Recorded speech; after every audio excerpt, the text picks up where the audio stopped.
This is Gabe Nedwick with my Week 7 presentation on my qualitative research design assessment for MPA 560 statistical analysis for California Baptist University. Quickly, just to go over my program. My program is the LA City Gun Buyback Program. Contrary to the picture, I'm not sure people are turning in rocket launchers, but we'll see. We don't know.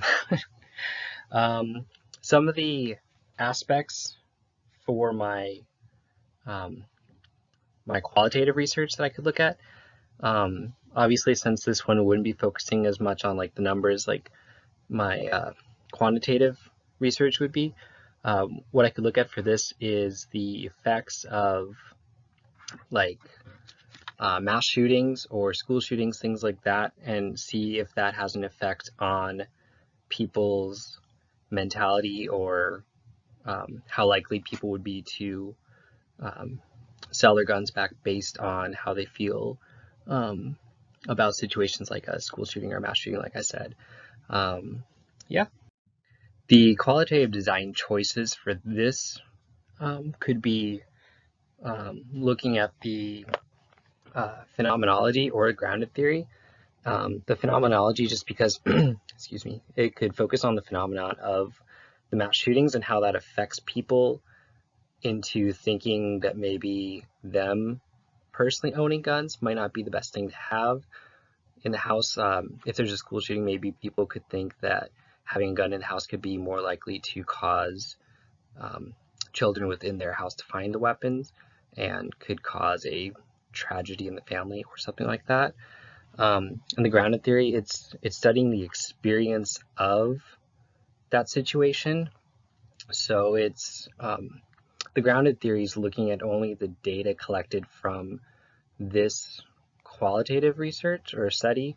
So it would just be looking at the kind of corresponding with the phenomenology of looking at the phenomenon of a shooting and how that affects people's mentality of selling guns back.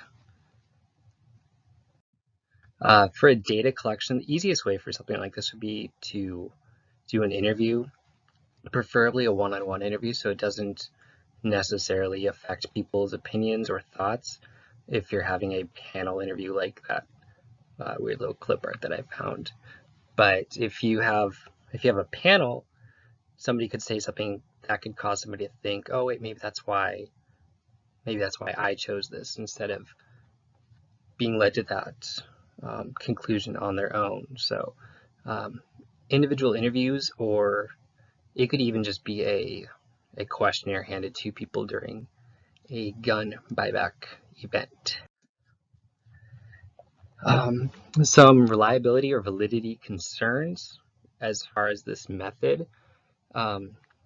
Main thing would just be getting consistent results. If there is an event that happens to cause people to not necessarily know why they've done something, you might not get consistent results for why people have done something.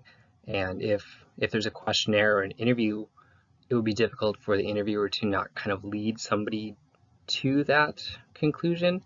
So there would also be some potentially accurate results that might be skewed based on the interview or the questioning process in general.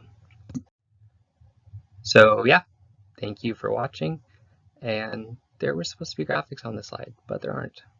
Anyway, thanks for watching. Have a great week. Oh, there's a graphic.